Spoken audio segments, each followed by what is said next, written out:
Satbir Cheema, and I've been appointed as the CEO of Pics. It's a great privilege and honor, but a lot of responsibility.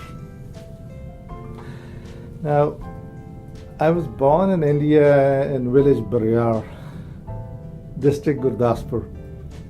I went to a boarding school, private school, Punjab Public School, Naba.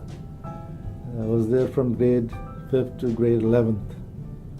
I was an outstanding sports person. My father was an IAS officer, and my mother was a housewife. I have two other brothers. One is in India and one is here in Canada. No sisters. And I did my engineering from Punjab Engineering College, Chandigarh, in electronics and electrical communications with honors. So initially I came to Canada in 1988 as a student. So I had finished my engineering in 1981. My cousins who lived in Manitoba, Dr. Gulzar Cheema and Gurlal Cheema, they invited me to come and join the University for Higher Studies. I switched to MBA right away. When I came, I said, well, I'm going to go for MBA.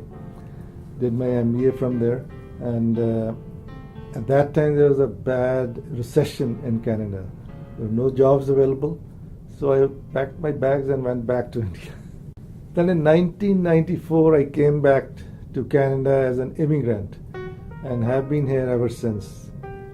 My first job was with Khalsa Credit Union, a great organization. I really loved that job, dealing with the community and helping everybody, especially seniors who needed help with their banking. And in 1998 March, I joined Pics. So I'm really grateful to Mr. Sharan Gill for bringing me into this great organization. So my first job at Pics was as a facilitator in the employment programs. I also worked at different jobs within the department. I was a resource advisor, the case manager, but very quickly I was promoted as a supervisor. And at that time, the government took away most of the funding across the sector, and we lost most of our staff. So we were left with just 3 staff at that time, and I know 9 staff were laid off. Mr. Gill was in tears and we were all feeling down. It was a sad day for Pics. But he, even at that time, showed a lot of confidence in me and retained me as a supervisor to continue. And I told him, Mr. Gill, I'm going to promise you that I'll bring all the funding back and more.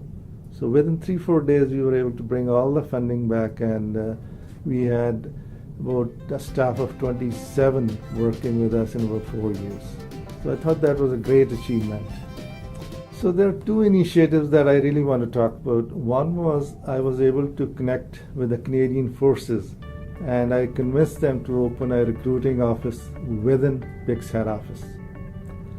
And what that did was that provided an opportunity for our community to explore careers within the Canadian Forces. They were with us for about 7-8 years, and I thought they were very pleased with the number of people they were able to recruit from within the community in our office. In 1 year, I remember they recruited 55 people. That was a record. So the Defense Diversity Council invited me in Canada, and I made a presentation to them on how to outreach into our community. That was a big event for me. And the other initiative that I want to talk about is our mega job fairs.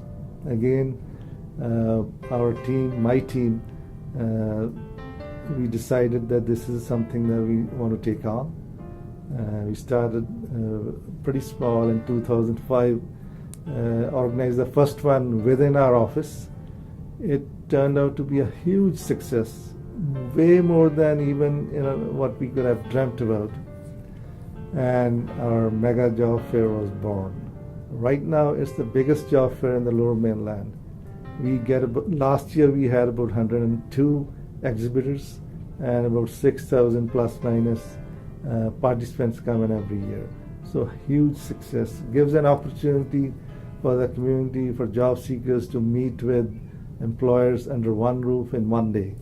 So this is a huge responsibility now. You know that it's very tough and Herculean task to fill Mr. Gill's shoes, big shoes. It will take some time, but in the last 19 years I've learned a lot.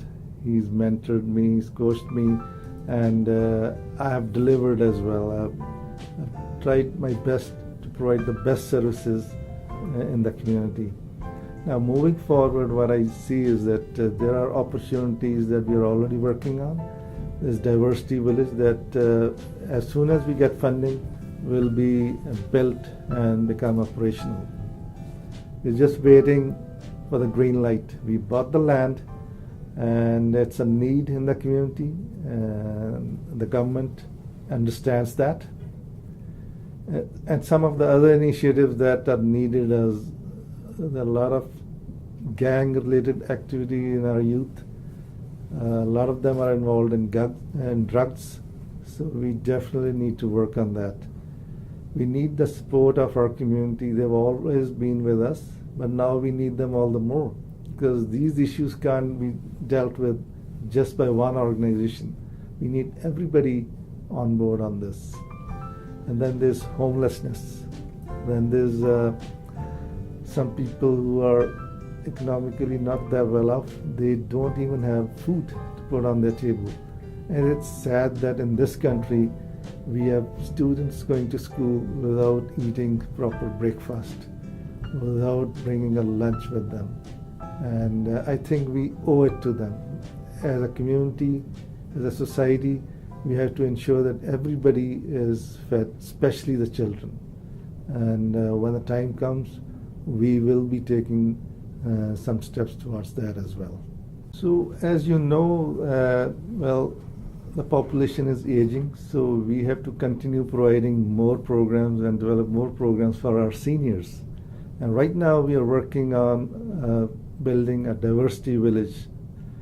It's a need, and we are doing a fundraiser on April 29th at Bombay Banquet Hall at 5:30. It's called Spring Garden Gala, and I'll request all community, everybody, all business persons to come and support us. This is very important because if the community is there with us, then the politicians and the government definitely listens.